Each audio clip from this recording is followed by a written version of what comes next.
சக்தியை கட்டி போட்டு வச்சிருக்கிற இடத்துல இருந்து எல்லாரும் கிளம்பினதும் அந்த நேரத்துல ஜனனிக்கு ஃபோன் பண்றா சக்தி.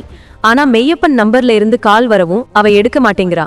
ஒரு கட்டத்துல சக்தியா இருக்குமோன்னு நினைச்சு ஜனனியே ரிட்டன் கால் பண்றா. அவ ஃபோன் அட்டன் பண்ற நேரத்துல கரெக்டா அங்க வர்றான் மெய்யப்பன். வந்தவன் சக்தியை போட்டு செமத்தியா அடிக்கிறான். அந்த சத்தத்தை கேட்டு அவ பயங்கரமா ஷாக் ஆகிறா.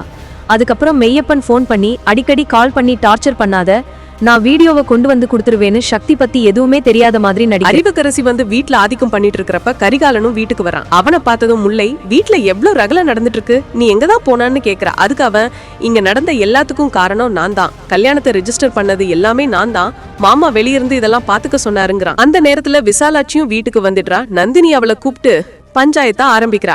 சக்தியை தலைகீழ தொங்க விட்டதை பார்த்து மயக்கம் போட்ட மாதிரி உள்ள போனீங்க, அதுக்கப்புறம் ஆளையே காணோம், 5 பிள்ளைல 1 போனா பரவாயில்லன்னு நினைச்சிங்களான்னு கேக்குறா. நந்தினி இப்படி சொன்னதும் விசாலாட்சி பயங்கரமா கோவப்பட்டு பலார்னு அரைஞ்சா. அவன் என் புள்ளடி, நான் மனசுக்குள்ள எவ்வளவு கஷ்டப்படுறேன்னு எனக்கு தான் தெரியும்னு சொல்றா. அப்புறம் தர்ஷன் கல்யாணத்தை பத்தி பேச யார் என்ன சொன்னாலும் இந்த கல்யாணம் நடந்தே தீரும்னு திமிரா சொல்றா அறிவுக்கரசி. அதுக்கு விசாலாட்சி யார் வீட்டுல வந்து யார் அதிகாரம் பண்றதுன்னு கேட்க, எவன் நினைக்காலும் ஒன்னும் பண்ண முடியாதுங்கிறா. இதனால விசாலாட்சி கடுப்பாகி பெரியவனுக்கு போன் பண்ணு, இந்த ரவுடி பொம்பளை இங்க உட்கார்ந்து அவன் இவனு பேசிட்டு இருக்கான்னு சொல்றான். அப்ப ரேணுகா, இப்பதான் இவ ரவுடின்னு தெரியுதா, சக்தியை கடத்தி வச்சுட்டு ஜனனியை மிரட்டி அனுப்பியிருக்காரு, எல்லாமே பண்ணது உங்க பையன் தானுங்கிறான். அதுக்கு அறிவுக்கரசி, ஜனனி கதையை முடிக்கிறதுக்கு தான் வெயிட் பண்ணிட்டு இருக்கா, 3 நாள்ல அவ கதையை முடிச்சுக்கிறேன்றா. இதை கேட்ட கடுப்பாகிற தர்ஷினி, என்னடி ஓவரா பேசுறேன்னு கழுத்தை பிடிக்கிறா. உடனே அறிவுக்கரசி கிச்சனுக்கு போய் அரிவாள் மனையை எடுத்துக்கிட்டு வந்து வெட்ட போறா. இதனால ஷாக் ஆகும் விசாலாட்சி தன்னோட மருமகள்ல எல்லாத்தையும் அனுப்பி வைக்கிறா.